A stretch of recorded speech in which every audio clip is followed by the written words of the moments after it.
Hello guys, welcome back. Today what we are learning is chapter 10. The title is Human Resource Management and Labor Relations. So this chapter is focused on human resources. We can also call it as labor, workers, or commonly called employees. Employees is one of the resources in an organization. It is one of the most important resources. It is also the most unique resources.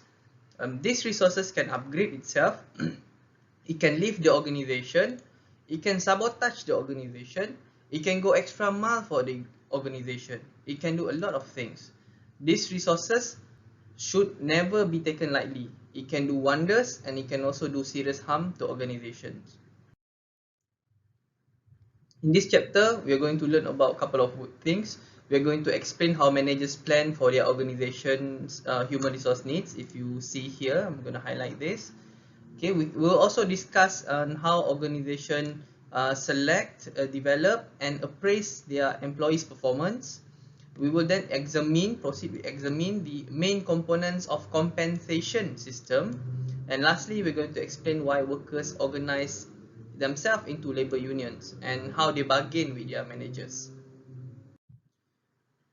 Next, we look at the human resource management. Human resource, or normally called as HR, they are critical for effective organizational functioning.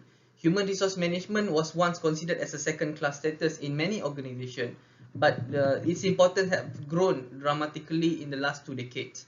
Its new importance are due to increased legal complexities and the recognition that HR are actually a valuable way to improve productivity, and the awareness of the cost associated with poor human resource management.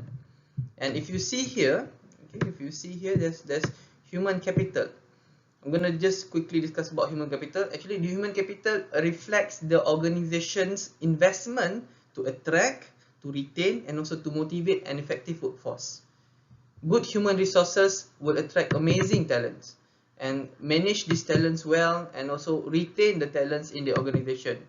HR can also reduce employees in area where they are no longer needed. By doing this properly, companies will then spend their money wisely.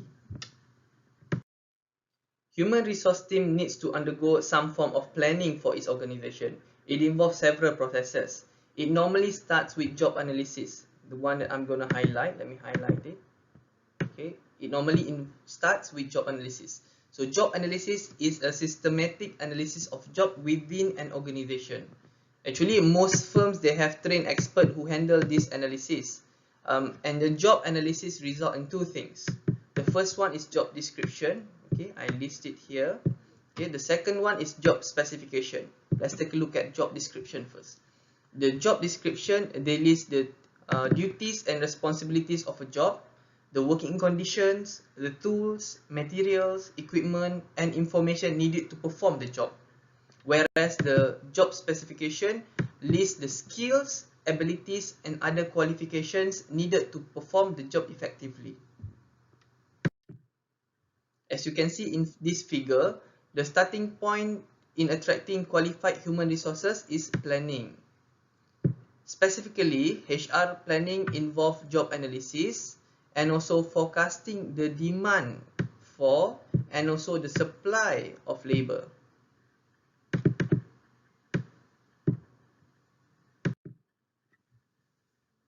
After managers comprehend the jobs to be performed within an organization, they can start planning for the organizational future HR needs. The managers start by assessing trend in the past HR usage. So, and then they will also assess future organizational plans and general economic trend. Forecasting the supply of labor is really two tasks. The first task is actually forecasting internal supply. See the one that I highlighted here. What HR do here is that they identify the number and types of employee who will be in the firm at some future date. And then the second process is actually forecasting external supply here. What HR do here is that they identify the number and type of people who will be available for hiring from the labor market at large. We are still at the forecasting HR demand and supply. At higher level of an organization, the managers, they plan for specific peoples and positions. The technique most commonly used is the replacement chart. This replacement chart, they list each important managerial position. Okay, they list each important managerial position, who occupies it, how long that person would probably stay in it before they leave, and who is currently qualified or soon will be qualified to move into the empty position. To facilitate both planning and identifying people for transfer or promotion, some organizations also have what we call as employee information system. It is also sometimes called as skill inventory. This skill inventory contain or store information on each employee's education, skills, work experience, and also career aspirations. This system can quickly locate every employee who are qualified to fill a position. When we talk about staffing the organization, so you see, after comparing future demand and also internal supply, managers can see clearly whether we are understaffed or overstaffed. If we are understaffed or lack of staff, we will then proceed to hire new people, or we can transfer people to other departments that need the staff. If we are overstaffed, then we will not replace employees that quit. We can also encourage early retirement, or we can lay off people. Lay off here means we remove employees from the organization, but we provide them with compensation. We don't fire them. When managers have determined that the new employees are needed, they must then turn their attention to recruiting and hiring the right mix of people. This involves two processes. The first one is actually acquiring new employees from outside the company. We call this as external recruiting. And number two, we promote current employees from within. We call this as internal recruiting. Both external and internal staffing, however, start with effective recruiting. Recruiting is the process of attracting qualified person to apply for the jobs that are open. The key word here is attracting qualified people. Internal recruiting means considering current employees as candidate for job vacancy or openings. Promotions from within an organization can help to build morale and can keep high quality employees from leaving. External recruiting, if you see here, external recruiting involves attracting persons outside the organization to apply for the jobs. Companies do this by posting in websites or maybe online job sites like jobstreet.com. They can also use employment agencies or ask their own employees to refer good candidates to the company. There are also other methods as well. Once the recruitment process has attracted a lot of applicants, the next step is to select someone to hire. The intention of the selection process is to gather the information about the applicants that will work and hire the candidate that are most likely to be successful. There's so many ways listed here.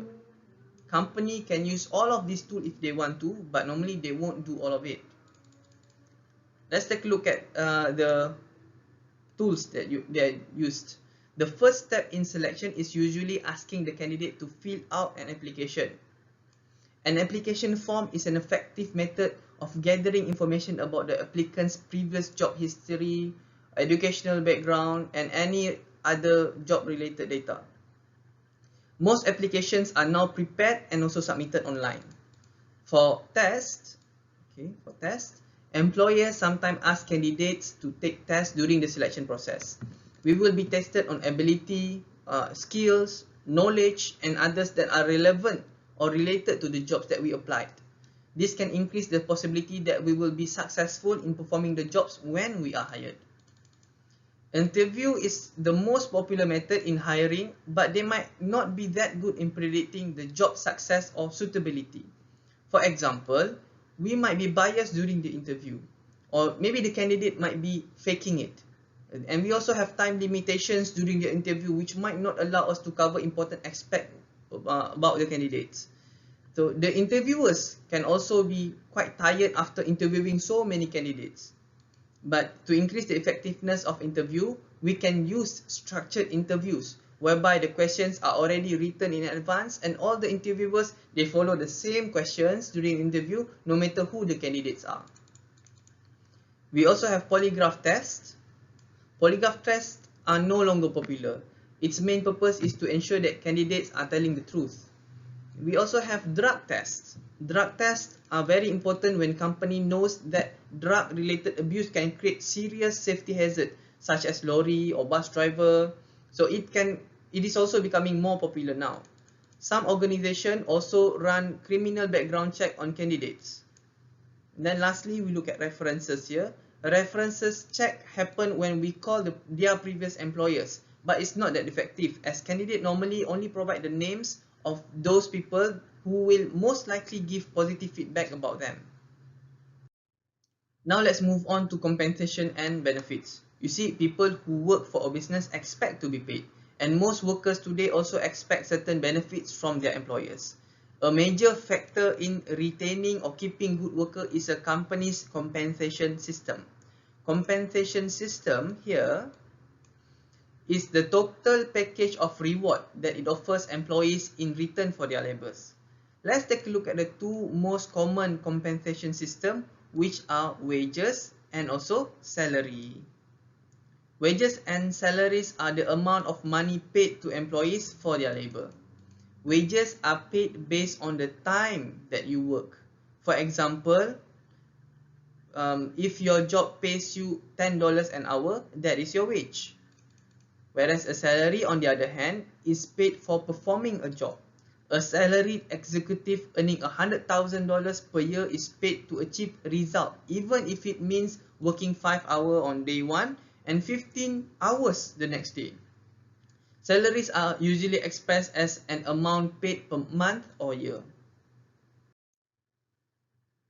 Studies have shown that beyond certain point, more money will not produce better performance. Money motivates employees only if it's tied directly to performance. Hence, the most common methods of establishing this link is the use of incentive programs. It is actually, incentive program here is actually a special pay programs designed to motivate high performance. Some programs are targeted to individuals, whereas others are distributed on a company-wide basis. A sales bonus here, you can see this one I highlighted here. Let me try again. Here, a sales bonus is a typical incentive. What happens is that employees receive bonuses or special payments above their salaries if they reach certain sales based on quantity or money within a year, maybe within 6 months or even monthly. If you don't reach the sales target, you will not get any bonuses. It's simple as that. To those who are not working in sales department, we use merit salary system. It is quite similar, but it doesn't involve any sales. A new incentive plan is called pay for performance or variable pay. This one here. This is normally for middle managers that are rewarded because their productive output significantly exceed the cost of bonuses. So those are all individual incentive programs. We also have company-wide incentive, which are profit sharing plan, gain sharing plan, and pay for knowledge plans. This incentive program apply to all employees in a firm, not individuals. Under profit sharing plan, for example, if you earn profit above a certain level, then all of the profit that exceeds the level are distributed to the employees. Also, gain sharing plan distribute bonuses to employees when a company costs are reduced because of greater work efficiency. Under pay for knowledge plan, workers will be paid to learn new skills and to become very skillful or expert at different jobs. Next, we look at the benefit programs. Benefits are compensation other than wages, salaries, and other incentives offered by a firm to its workers.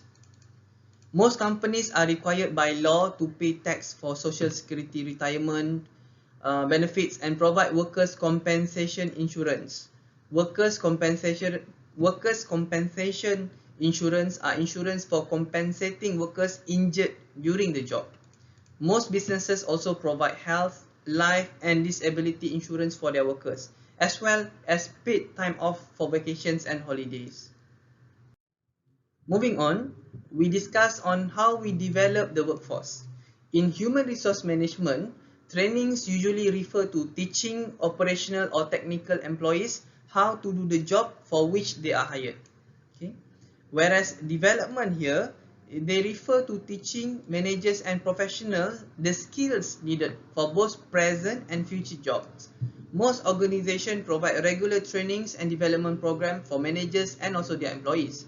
Companies, they would allocate certain amount of money every year to send their employees for trainings and developments. Some trainings are more expensive than others. Some trainings are compulsory, especially for new employees, so that they are familiar and can settle in fast. Some trainings require approval from your managers before you can go. Guys, these are some of the ways that employers train their employees. Of course, the chosen method depends on many considerations. The first one, on-the-job training. On-the-job training is when you are being trained while you are at work. Sometimes we call this as job shadowing. How does job shadowing works? You see, you will normally be partnered with a senior employee that will serve as your mentor. You will observe how work is done and slowly do the jobs until you can be mostly independent on the job itself. Job shadowing can take up to 3 months before you are considered as independent and don't need further much supervision. And then we have off-the-job training. Off-the-job trainings are training that happen when you are away from the work site. You might be sent to specific locations and undergo your trainings there. It can be in another office building, or it can be in a very relaxed place like near the beaches or near hot springs. We also have vestibule training. Here, this one. Vestibule trainings are trainings that are conducted in a simulated environment. This might be more relevant to pilot, police officers, and others. Once employees are trained and settled into their job, managers then need to check on their performance. Managers will conduct performance appraisal, which essentially means the managers will evaluate employees' job performance to see whether the employees are effective or not at performing their jobs.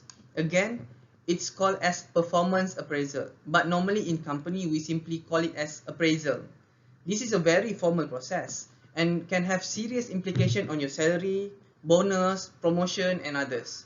So the appraisal process begins when a manager defines the standard for an employee.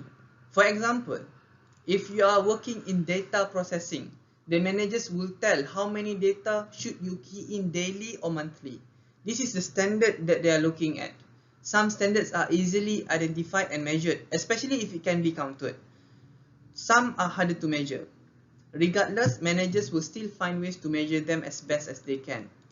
The managers will then observe the employee's performance. For some jobs, a rating scale will be used in assessing you. Normally, appraisal will also ask the employees to also provide their own views on how they performed that year.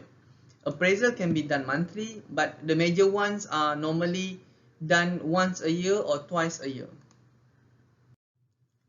One interesting approach in performance appraisal used in some organizations today is called as the 360-degree feedback, in which the managers are evaluated by everyone around them, their boss, their peers, and also their subordinate. So this is a very complete kind of appraisal. This approach provides people with more information about their performance than the previous appraisal that is just done by the boss. Of course, this 360-degree system takes more time and must be handled carefully to avoid fear and mistrust in the workplace. Lecturers can also practice 360-degree appraisal. They can be appraised by managers, other lecturers, their students, and they also will evaluate themselves. By taking all the information into consideration, we can then determine how the lecturer performed that year. Guys, this is the lecture code for this week, HRM 7878. Please key in the attendance. Thank you. Moving on, we discuss about the new challenges in the changing workplace. One extremely important set of HR challenges center on workforce diversity. Workforce diversity are the range of workers' attitudes, the values, belief, and behavior that differs between gender, race, age, ethnicity, physical ability, and some other relevant characteristics. In the past, organizations focused on creating a homogenized workforce. Homogenized workforce means that their organization try to get everybody to think and behave in a similar way. However, a lot of organizations are now creating more diverse workforce than ever before. Managing a workforce that are highly diverse is tougher, but the benefit normally outweighs the cost or challenge. Second challenge that we are facing now are also known as the knowledge workers. This one here. Okay. Previously, employees add value to the organization because of what they did or because of their experience. Nowadays, employees who add value because of not just that, they also add value because of what they know. And these are people who are called as knowledge workers. Knowledge workers includes computer scientists, engineers, physical scientists, game developers. All of these, they require an extensive and highly specialized training. Once they are on the job, retraining and training updates are critical to prevent their skills from becoming obsolete. A firm that fails to update the skills and knowledge of their employees will lose on competitive advantage. Not just that, their knowledgeable employees might also leave the organization that can somehow contribute or commit to upgrade their skills. Therefore, HR need to always ensure that proper trainings are provided to their workforce. Another issue that HR has to look into is the increased use of contingent and also temporary workers. A contingent worker here is a person who works for an organization on something.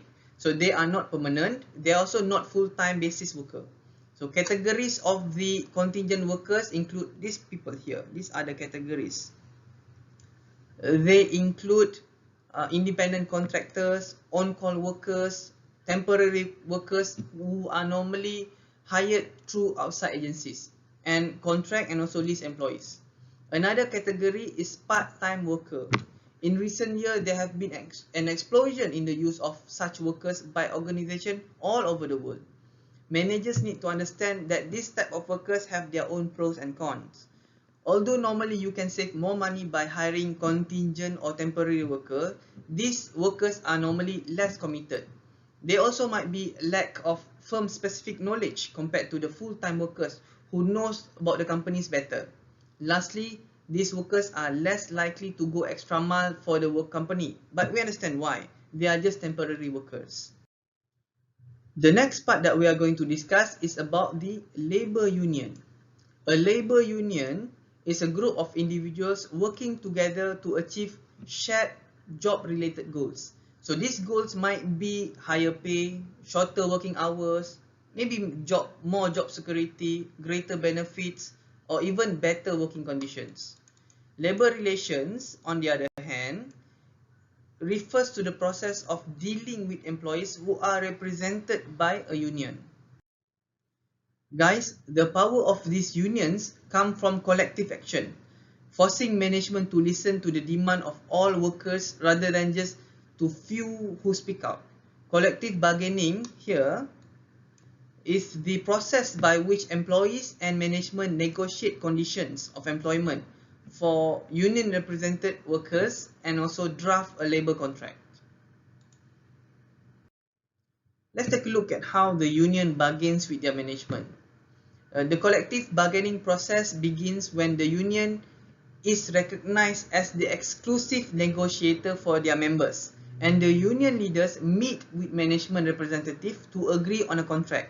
By law, both parties must sit down at the bargaining table and negotiate in good faith.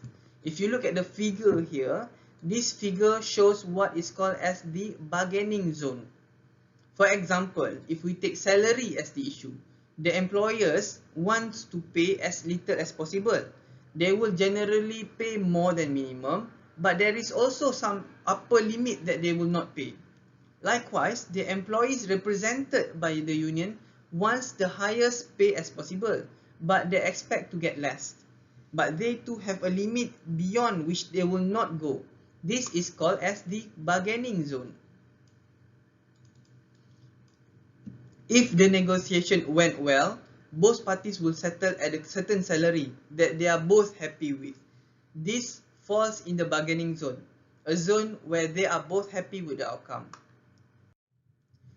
In the event that the bargaining between the management and labor union fails, the employees have several tactics that they can still do to force the management to reconsider. So the first one is strike. Strike happens when employees temporarily walks off the job and refuse to work. Employees can also issue boycott. Boycott happens when union members or employees, they all agree not to buy the product of its own employers. They might also urge other consumers to boycott the company products. This can really hurt the company, but actually in the long run, it can hurt the employees back. Lastly, is what we call as the work slowdown. Work slowdown happens when employees purposely work slower than their normal pace. Like workers, management also have several tactics in their sleeves. Management can initiate a lockout here. A lockout happens when management deny employees access to the workplace. Actually, lockouts are illegal if they are used as offensive weapon to give management a bargaining advantage. However, they are legal if management has a serious legitimate business needs. Management also can hire temporary or permanent replacement called strike breakers. This one here, strike breakers. However, the law doesn't allow permanent replacement of workers who strike because of unfair practices. So rather than using those unpleasant tactics against one another, employees and also management, they can agree to call in a third party to resolve the dispute. We can use mediation or arbitration to resolve the problem. In mediation, a neutral third party called the mediator can suggest, but they cannot impose. They can suggest a settlement on the other parties. So they can only suggest. And arbitration. When arbitration happens, a neutral third party called the arbitrator will force a settlement between these two sides. It can happen because both sides have agreed to submit to outside judgment. So those are some of the key important things that we should know about human resource management. Thank you. Have a good day, everyone.